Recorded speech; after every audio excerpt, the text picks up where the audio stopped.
What if I told you that in World War I, a single German ship vanished for 451 days, crossed 3 oceans, sank over 110,000 tons of Allied shipping, and came home untouched? No escort fleet, no submarine pack, just one disguised freighter. And almost nobody talks about it. November 1916.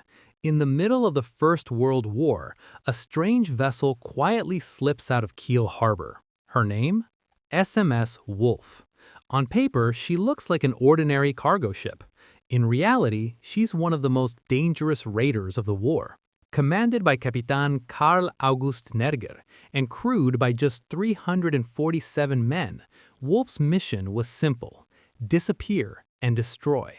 For 451 days, that's over a year at sea, Wolf roamed the Atlantic, Indian, and Pacific Oceans.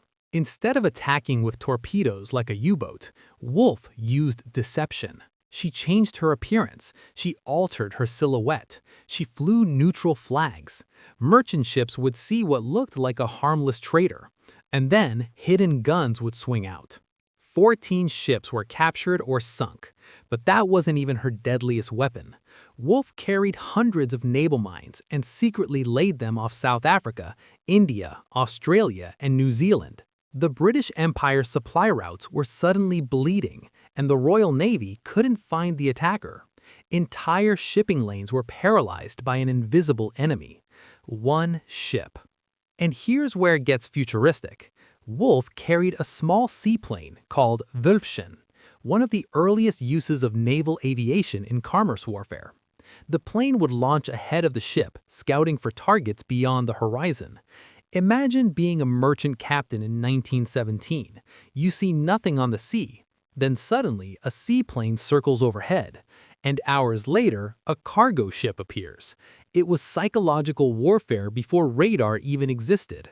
By the time her mission ended, Wolf had accounted for more than 110,000 tons of Allied shipping.